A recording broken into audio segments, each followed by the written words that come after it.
نحمده ونصلي على رسوله الكريم اما بعد فاعوذ بالله من الشيطان الرجيم بسم الله الرحمن الرحيم ان الله وملائكته يصلون على النبي يا ايها الذين امنوا صلوا عليه وسلموا تسليما اللهم صل على سيدنا مولانا محمد وبارك وسلم صلاۃ و سلاما علیک یا رسول اللہ صلی اللہ تعالی علیہ وسلم۔ انشاءاللہ تعالی آج کی اس محفل میں علم غیب جو بیان ہو چکا ہے، آج ان حدیثوں کا تذکرہ کرتے ہیں جس حدیثوں کو ناسمجھی میں وہ لوگ نبی میں علم غیب کا انکار کرتے ہیں اور نقص نکالتے ہیں۔ اللہ ان کو عقل سلیم عطا فرمائے۔ شاعر کہتا ہے، اعلیٰ حضرت امام احمد رضا خان فاضل بریلوی علیہ رحمۃ رضوان فرماتے ہیں کہ حاکم حکیم داد دوا دیں یہ نہ دیں کچھ، مردود یہ مراد کس آیت خبر کی ہے۔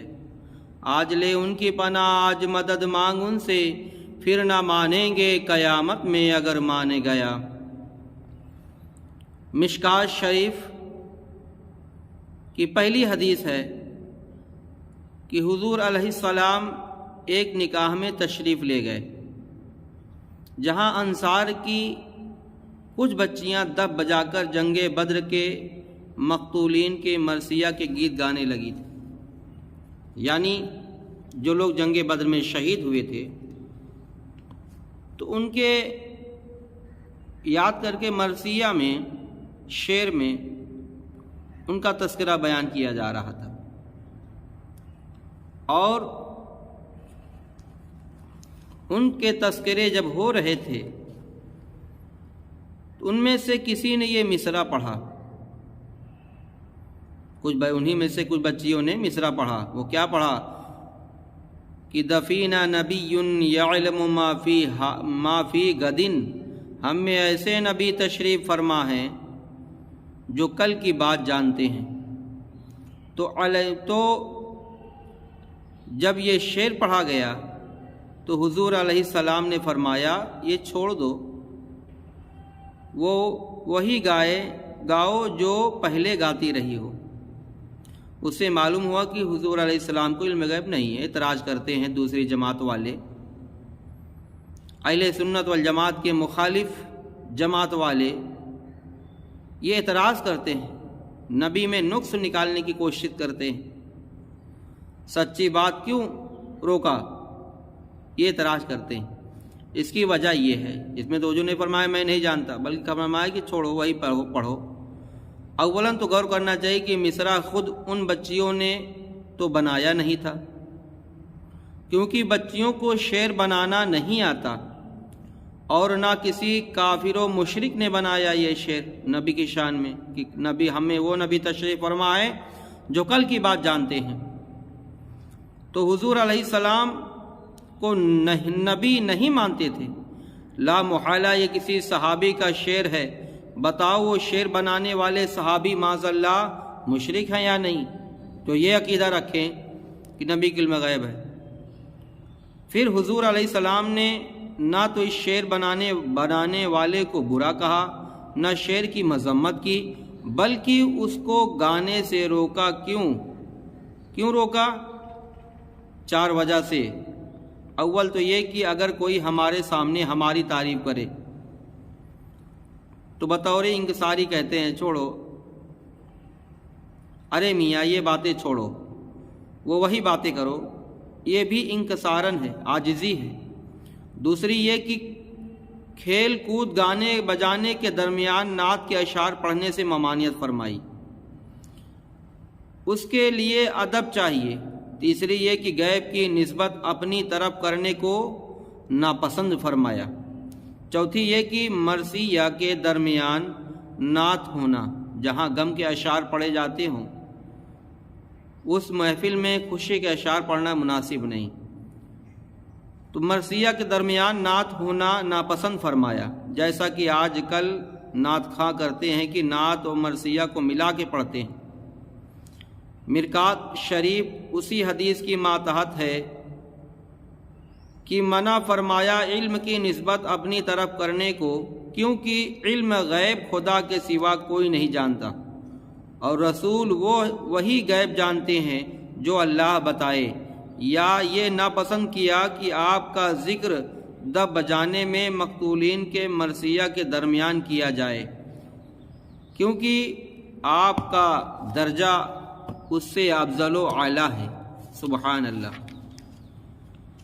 اشعۃ اللمات میں اسی حدیث کی ماتحت ہے کہ گفتہ اند کی منع آ حضرت ازیں قول بجہت آ است کی در روے اسناد علم غیب است با حضرت پس آ حضرت را ناخوشی آمد و بغضے و بازے گویند کی بجہت آ است کہ ذکر شریف دے در اسنا لہو مناسب نہ باشد۔ تو شارحین نے کہا کہ حضور علیہ السلام کا اس کو منع فرمانا یہ اس لیے ہے کہ اس میں علم غیب کی نسبت حضور کی طرف ہے، لہٰذا آپ کو ناپسند آئی، اور بعض نے فرمایا آپ کا ذکر شریف کھیل کود میں مناسب نہیں۔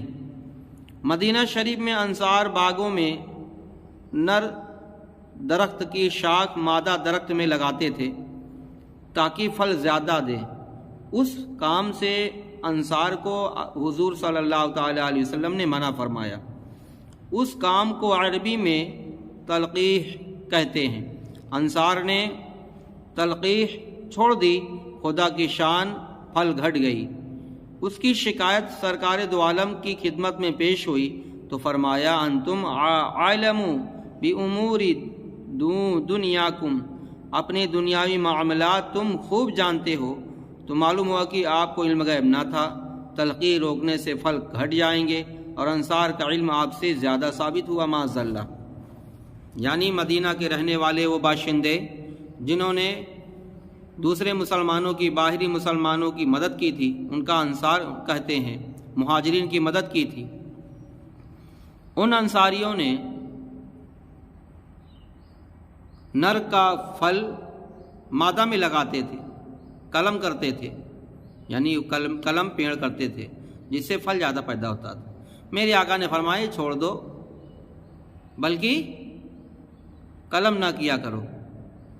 اللہ کی شان اس سال پھل کم آئے، تو اب کہتے ہیں کہ اگر حضور کے علم غیب تھا، آئندہ کی باتوں کو جان لیتے ہیں، تو آقا صلی اللہ تعالی علیہ وسلم نے اس سے کیوں روکا؟ تو اس کی کئی وجہ اور پھر حضور کا یہ فرمانا کہ تم اپنے دنیاوی معاملات میں بہتر جانتے ہو، تو اس کی کئی وجہ ہیں۔ جواب کہ حضور علیہ السلام کا فرمانا انتم عالم بامور دنیاکم اظہار ناراضگی ہے۔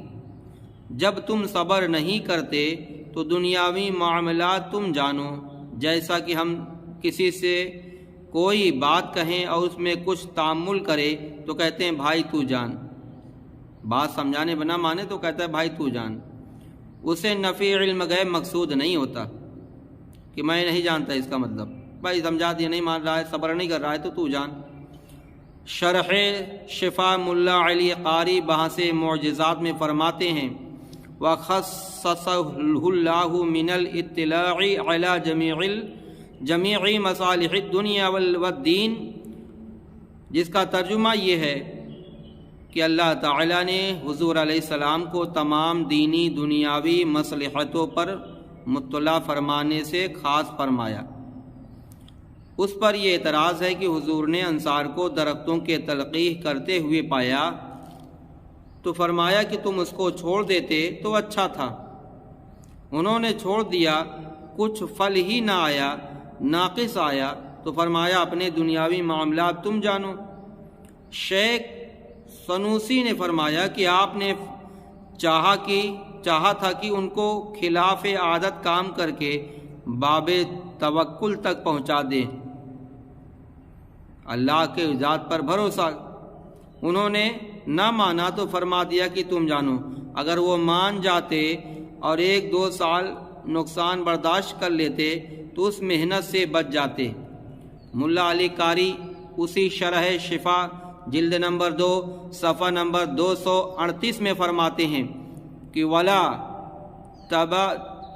تَبَتُوا عَلَى كَلَامِهِ لَفَاقُوا فِي الْفَنِّ وَلَا رَفَعَ عَنْهُمْ كُلْفَتَهُمْ مُعَالَجَتِ۔ اگر وہ حضرات حضور کے فرمان پر ثابت ہوتے رہتے تو اس فن میں فوقیت لے جاتے اور ان سے تلقیح کی محنت دور ہو جاتی، پھر انہیں قلم کرنے کی ضرورت نہ ہوتی، اللہ انہی درختوں میں برکت عطا فرماتا۔ اور فصل الخطاب میں علامہ قیصری سے نقل فرمایا، وہ فرماتے ہیں کہ حضور علیہ السلام کے علم سے زمین و آسمان میں ذرہ بھر چیز بھی پوشیدہ نہیں، اگرچہ آپ فرماتے تھے کہ دنیاوی کام تم جانو۔ حضرت یوسف علیہ السلام نے کبھی کاشتکاری نہ کی تھی اور نہ کاشتکاروں کی صحبت حاصل کی، مگر زمانہ قحط آنے سے پہلے حکم دیا کہ غلہ خوب کاشت کرو، اور فرمایا فما حصدتم فذروہ بسنبلہ، جو کچھ کاٹو اس کو بال ہی میں رہنے دو، یعنی گیہوں کی حفاظت کا طریقہ سکھایا۔ آج بھی غلہ کو بھوسے میں رکھ کر اس کی حفاظت کرتے ہیں، ان کو کھیتی باڑی کا خفیہ راز کس طرح معلوم ہوا؟ فرمایا ارجعنی علی خزائن الارض انی حفیظ علیم، مجھ کو زمین کے خزانوں پر مقرر کر دو، میں اس کا محافظ اور ہر کام جاننے والا ہوں۔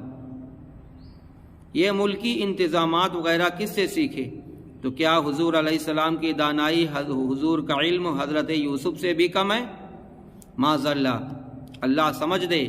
ترمذی شریف کتاب التفسیر سورہ انعام میں ہے کہ حضرت مسروق عائشہ صدیقہ رضی اللہ تعالی عنہا سے روایت فرماتے ہیں کہ جو شخص کہے کہ حضور نے اپنے رب کو دیکھا یا کسی شے کو چھپایا وہ جھوٹا ہے۔ اعتراض کرتے ہیں تو جو کہے حضور کل کی بات جانتے ہیں اس نے اللہ پر جھوٹ باندھا۔ جواب، حضرت صدیقہ رضی اللہ تعالیٰ عنہ کی یہ تینوں باتیں اپنے ظاہری معنی پر نہیں، آپ کے قوی اپنی رائے سے ہے، اس پر کوئی حدیث مرفوع پیش نہیں فرماتے، بلکہ آیات سے استدلال فرماتی ہیں۔ رب تعالیٰ کو دیکھنے کے متعلق حضرت ابن عباس نے روایت پیش فرمائی، اور اب تک جمہور اہل اسلام اس کو مانتے آئے ہیں۔ دیکھو اس کی تحقیق مدارج النبوہ اور نسیم الریاض وغیرہ میں، ہماری کتب شان حبیب الرحمن میں۔ علامہ نعیم اختر احمد یار خان نعیمی کی کتاب سورہ نجم میں اسی طرح حضرت عائشہ صدیقہ کا فرمانا کہ حضور نے کوئی چیز نہ چھپائی، اس سے مراد احکام شریعت تبلیغ ہے، ورنہ بہت سے اسرار الہی پر لوگوں کو مطلع نہ فرمایا۔ مشکات شریف میں حضرت ابو ہریرہ رضی اللہ تعالیٰ عنہ سے روایت ہے کہ مجھ کو حضور علیہ السلام سے 2 قسم کے علم حاصل ہوئے، ایک وہ علم جس کی تبلیغ کر دی، دوسرے وہ کہ اگر تم کو بتاؤں تو تم میرا گلا گھونٹ دو گے، میرا گلا کاٹ دو گے، تو اسے معلوم ہو کہ اسرار الہی نامحرم سے چھپائے گئے۔ اس لیے اسی طرح حضرت صدیقہ کا یہ فرمان کہ کل کی بات تو حضور نہیں جانتے تھے، تو اسے مراد بذات نہ جانتے تھے، یعنی خود سے نہیں جانتے، اللہ کے علم دینے سے جانتے ہیں۔ اور صدہا حدیث قرآنی آیات کی مخالفت لازم آوے گی۔ حضور علیہ السلام نے قیامت کے دجال کے، امام مہدی کی اور حوض کوثر کی شفاعت کی، بلکہ امام حسین کی شہادت کی، جنگ بدر ہونے سے پیشتر کفار کے قتل کی جگہ اور قتل کی خبر دی میرے آقا نے۔ نیز حضرت عائشہ کے فرمان کے ظاہری معنی بھی کیے جائیں تو مخالفین کے بھی تو خلاف ہیں کہ وہ بہت سے غیب کا علم مانتے ہیں، اس میں بالکل نفی نہیں، مجھے آج یقین ہے کہ کل پنجشنبہ ہوگا، سورج نکلے گا، رات آوے گی، یہ بھی تو کل کی بات کا علم ہوا۔ حضرت عائشہ صدیقہ رضی اللہ تعالی عنہا نے معراج جسمانی کا بھی انکار فرمایا، مگر یہی کہا جاتا ہے کہ واقعہ معراج ان کے نکاح میں آنے سے پیشتر تھا، ان کے علم میں نہ آیا۔ حضرت عائشہ صدیقہ کا ہار گم ہو گیا، جگہ تلاش کرایا گیا، نہ ملا، پھر اونٹ کے نیچے سے برآمد ہوا۔ اگر حضور کو علم تھا تو ان لوگوں کو اسی وقت کیوں نہ بتا دیا؟ ہار وہاں سے معلوم ہوا کہ حضور کو علم غیب نہیں تھا، معاذ اللہ۔ یہ اعتراض کرتے ہیں کہ مائی عائشہ کا ہار جب گم ہو گیا تو اس میں مشقت کرانے کی کیا ضرورت تھی؟ جو بتا دیتے کہ اونٹ کے نیچے ہے، جا اٹھا کے لے لو۔ اس کے کئی وجوہات ہیں۔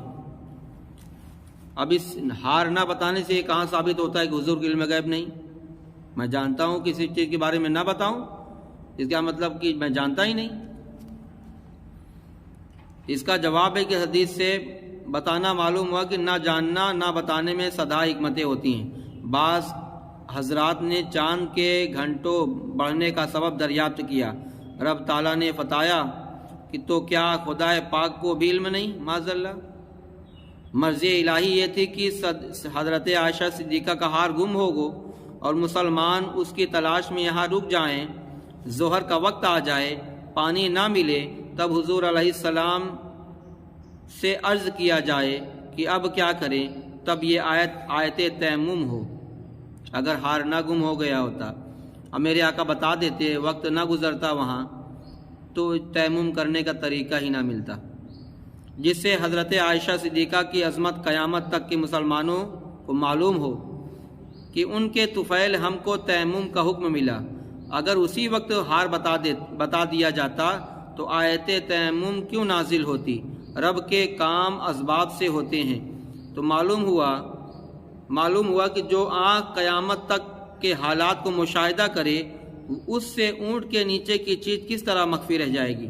یہ شان محبوب علیہ السلام پہچاننے کی خدا توفیق دین ہے۔ اور حدیث پاک میں باب الحوض والشفاعت میں ہے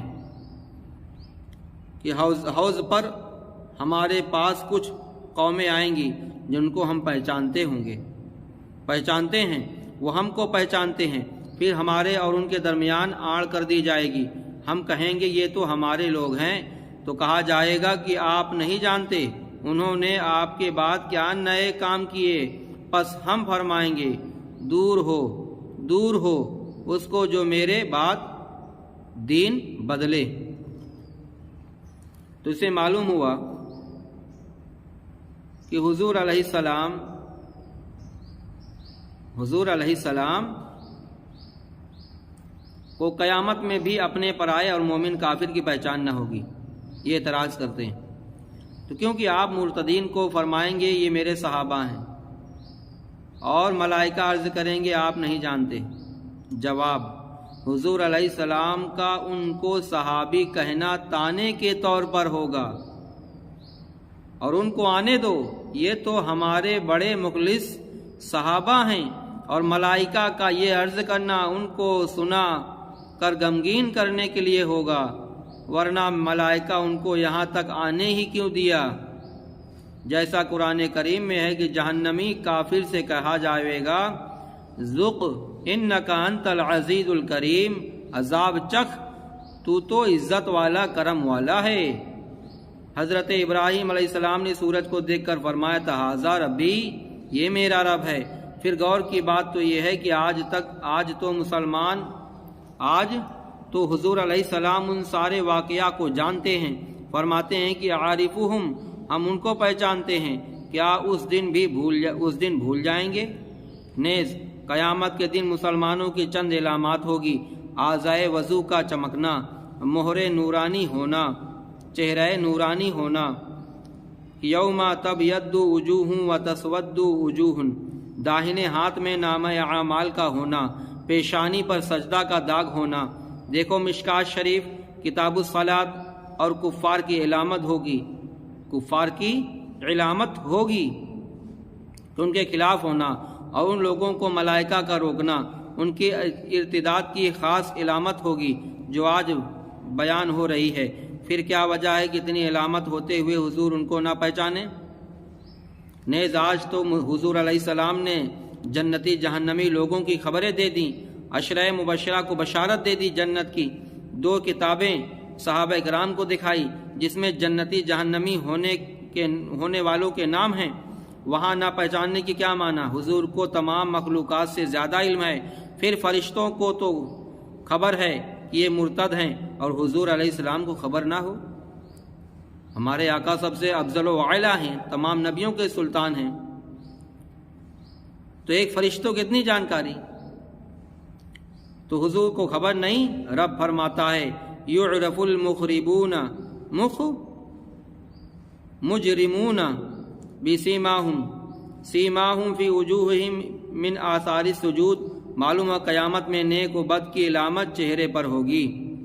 سبحان اللہ۔ تو میرے آقا کی شان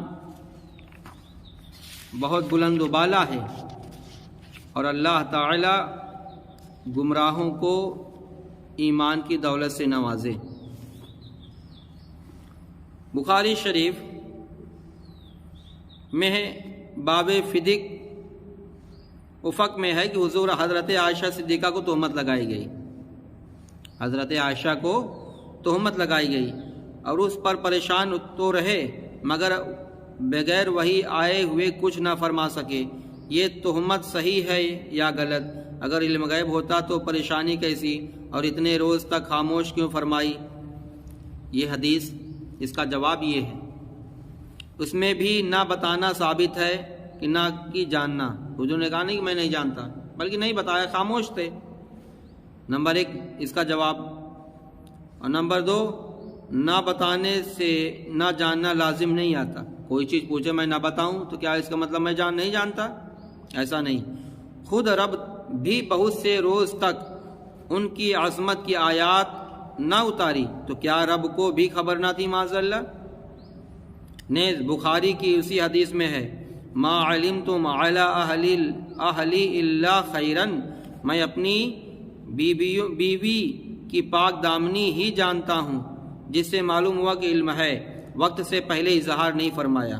اور یہ تو ہو سکتا ہی نہیں کہ نبی کو حضرت عائشہ پر بدگمانی ہوئی ہو، کیونکہ اللہ تعالی نے مسلمانوں کو عتاباً فرمایا کہ لولا سمعتموہ ظن المؤمنین والمؤمنات، یعنی مسلمان مرد عورتوں نے اپنے دلوں میں نیک گمانی کیوں نہ کی، فوراً کیوں نہ کہا کہ یہ کھلا ہوا بہتان ہے؟ پتہ لگا کہ نزول برات سے پہلے ہی مسلمان پر نیک گمانی اور واجب بدگمانی حرام تھی۔ نبی علیہ السلام حرام سے معصوم ہیں تو آپ بدگمانی ہرگز نہیں فرما سکے۔ ہاں، آپ کا فوراً یہ فرمانا ھذا افک مبین آپ پر واجب نہ تھا، کیونکہ آپ کے گھر کا معاملہ تھا۔ اگر حضور فرما دیتے کہ ہماری بیوی پاک و صاف ہے تو لوگ کہتے اپنے گھر کی بات تھی اسی لیے صفائی پیش کر دی، اور جو قرآن کی آیت نازل ہوئی وہ رک جاتی۔ اس میں مصلحت تھی کہ حضور صلی اللہ علیہ وسلم خاموش رہنا کہ شاید اللہ تعالیٰ کی طرف سے کوئی قرآن کی آیت نازل ہو جائے، اور آیت نازل بھی ہوئی۔ سبحان اللہ۔ حضرت عائشہ کے شان میں تو رہی پریشانی اور اتنا سکوت، یہ کیوں؟ پریشانی کی وجہ معاذ اللہ لا علمی نہیں۔ اگر کسی عزت عظمت والے کو غلط الزام لگا دیا جائے اور وہ خود جانتا بھی ہو کہ یہ غلط الزام ہے، پھر بھی اپنی بدنامی کے اندیشے پر پریشان ہوتا ہے، اور لوگوں میں اس کا افواہ کا پھیلنا ہی پریشانی کا باعث ہوا۔ اگر آیات کے نزول کا انتظار نہ فرمایا جاتا، پہلے ہی سے عصمت کا اظہار فرما دیا جاتا، تو منافقین کہتے اپنے اہل خانہ کی حمایت کی اور مسلمانوں کو تہمت کے مسائل تو نہ معلوم ہوتے، اور پھر مقدمات کی تحقیقات کرنے کا طریقہ نہ آتا، اور صدیقہ کو حضرت عائشہ صدیقہ کو صبر کا وہ ثواب نہ ملتا جو اب ملا۔ اس تاخیر میں صدہا حکمتیں ہیں۔ تو یہ تو مسئلہ عقائد کا ہے کہ نبی کی بیوی بدکار نہیں ہو سکتی۔ رب تعالیٰ فرماتا ہے الخبیثات للخبیثین والخبیثون للخبیثات، گندی عورتیں گندے مردوں کے لیے اور گندے مرد گندی عورتوں کے لیے۔ اس گندگی سے مراد گندگی زنا ہے، یعنی نبی کی بیویاں زانیہ نہیں ہو سکتی، ہاں کافرہ ہو سکتی ہیں۔ کفر سخت جرم ہے مگر گھناؤنی چیز نہیں، ہر شخص اس سے عار نہیں کرتا، اور زنا سے ہر طبیعت نفرت اور عار کرتی ہے۔ اس لیے انبیاء کرام کی بیویاں کو کبھی خواب میں احتلام نہیں ہوتا۔ مشکات شریف میں ام سلمہ نے اس پر تعجب فرمایا کہ عورت کو بھی احتلام ہوتا ہے۔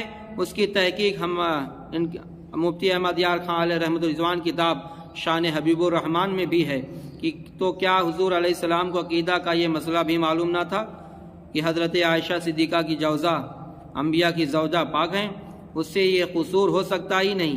نیز مرض الہی یہ تھی کہ محبوب علیہ السلام کی عصمت کی گواہی ہم براہ راست دیں۔ قرآن میں یہ آیت اتار کر قیامت تک کے مسلمانوں سے تمام دنیا میں ان کی پاک دامنی کے خطبے پڑھوا لیے، نمازی نمازوں میں ان کی عظمت کی گیت گائیں۔ اب اگر حضور خود ہی بیان فرما دیتے تو یہ خوبیاں حاصل نہ ہوتی، غرض علم تو تھا، اظہار نہ فرمایا۔ لطف یہ ہے کہ یوسف کو زلیخا نے تہمت لگائی تو رب تعالیٰ نے ان کی صفائی خود بیان نہ فرمائی، بلکہ ایک شیر خوار بچے کے ذریعے پاک دامنی سے ظاہر فرما دے۔ اور حضرت مریم کو تہمت لگی تو شیر خوار روح اللہ سے اس کی عصمت ظاہر کی، مگر محبوب علیہ السلام کی محبوبہ زوجہ کو الزام لگا تو کسی بچہ یا فرشتہ سے عظمت کی گواہی نہ دلوائی، بلکہ یہ گواہی خود خالق نے دی۔ اس گواہی کو قرآن جز بنا دیا تاکہ یہ گواہی ایمان کا رکن بنے اور مخلوق کو حضور علیہ السلام کی محبوبیت کا پتہ بھی چلے۔ سبحان اللہ۔ جیسے ایک جہل ہے، ایک نسیان ہے، ایک ذہول ہے، جہل نہ جاننا اور نسیان جان کر حافظہ سے نکل جاتا ہے، تو ذہول یہ ہے کوئی حافظہ میں ہو مگر ادھر توجہ نہ جائے۔ ایک شخص نے قرآن نہ پڑھا، دوسرے نے حفظ کر کے بھلا دیا، تیسرا شخص حافظ کامل ہے، اگر کسی وقت کوئی آیت اس سے پوچھی جائے نہ بتا سکا تو توجہ نہ رہی، تو پہلا تو قرآن سے جاہل، دوسرا ناسی، تیسرا زائل ہوا۔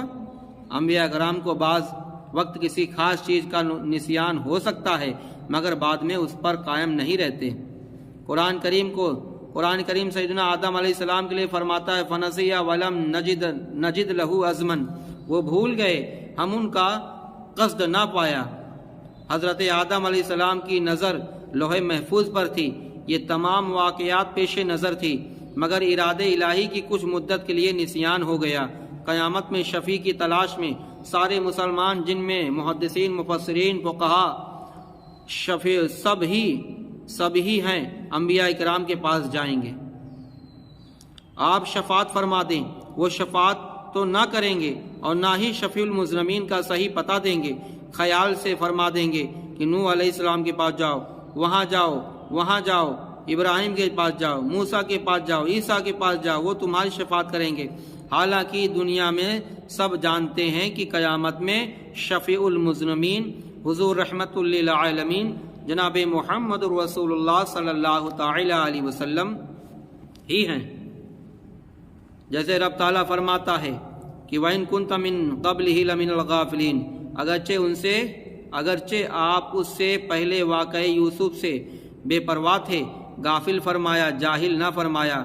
غافل وہ ہے واقع علم میں ہے مگر ادھر دھیان نہیں۔ گلستان میں فرماتے ہیں کسی نے یعقوب علیہ السلام سے پوچھا کہ آپ نے حضرت یوسف کے کرتے کی خوشبو مصر سے تو پائی مگر کنعان کے کنویں میں رہے تو آپ کو معلوم نہ کر سکے؟ جواب دیا کہ ہمارا حال بجلی کی تڑپ کی طرح ہے، کبھی ظاہر بھی کبھی چھپا ہوا۔ قرآن کی آیت سے معلوم ہوا کہ یعقوب علیہ السلام کو علم تھا ماہ کنعان میں مصر میں تجلی دے رہا ہے، فرماتے ہیں کہ وَعَلَمَ مِنَ اللَّهِ مَا لَا تَعْلَمُونَ، مجھے خدا کی طرف سے وہ باتیں معلوم ہیں جو تمہیں نہیں معلوم۔ سبحان اللہ۔ تفسیر روح البیان میں پارہ 12 زیر آیت ہے کہ وَلَقَدْ أَرْسَلْنَا نُوحًا إِلَىٰ قَوْمِهِ میں رب تعالیٰ کو اپنے پیاروں کا رونا بہت پسند ہے۔ حضرت نوح علیہ السلام اتنا روئے کہ نام ہی نہیں نوح ہوا، نام ہی ان کا نوح پڑ گیا، یعنی نوحہ کرنے والا، گریہ زاری کرنے والا۔ یعقوب کے رونے کے لیے فراق یوسف ظاہری تھا، ورنہ ان کا رونا بلندی درجات کا سبب تھا، لہٰذا ان کا یہ رونا تو حضرت یوسف سے بے خبری کی وجہ سے نہ تھا، بلکہ المجاز و قنطرۃ الحقیقیہ کہ عشق لیلا نیست ای کار منست حسن لیلا کمس رخسار مسست، کہ انبیاء کرام کو مصر میں بنیامین کو مصر میں حضرت یوسف نے ایک حلیہ سے روک لیا۔ بھائیوں نے آ کر قسم کھائی، قافلے والوں کی گواہی پیش کی تو بنیامین مصر میں شاہی قیدی بنائے لیے گئے، مگر بل سولت لکم انفسکم امرن، کہ نفس نے تمہارے ہیلا سکھا دیا، یعنی یوسف کو بھی مجھ سے میری اولاد نے ہی جدا کیا، اور بنیامین کو بھی میری اولاد یعنی یوسف نے ہی ہیلا سے ہی روکا، جس سے معلوم ہوا کہ اصل واقعہ کی خبر ہے۔ پھر ظاہری مصر میں یعقوب کے 2 فرزند رہ گئے تھے، ایک تو بنیامین، دوسرے یہودا، مگر فرماتے ہیں کہ عسى اللہ ان یأتینی بہم جمیعا، قریب ہے کہ اللہ تعالیٰ ان تینوں کو مجھ سے ملائے۔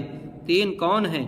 تیسرے یوسف علیہ السلام ہی تو تھے۔ جب زلیخا نے یوسف علیہ السلام کو سے گھر بند کر کے بری خواہش ظاہر کرنا چاہی تو اس بند مکان میں یعقوب حضرت یوسف کے پاس پہنچے اور دانت تلے انگلی دبا کر اشارہ کیا، ہرگز نہیں اے فرزند، یہ کام تمہارا نہیں، تم نبی کے بیٹے ہو، جس کو قرآن نے فرمایا وَهَمَّ بِهَا لَوْلَا أَن رَأَىٰ بُرْهَانَ رَبِّی، بمعنی زلیخا کا قصد کر لیتے اگر رب کی دلیل نہ دیکھ لیتے۔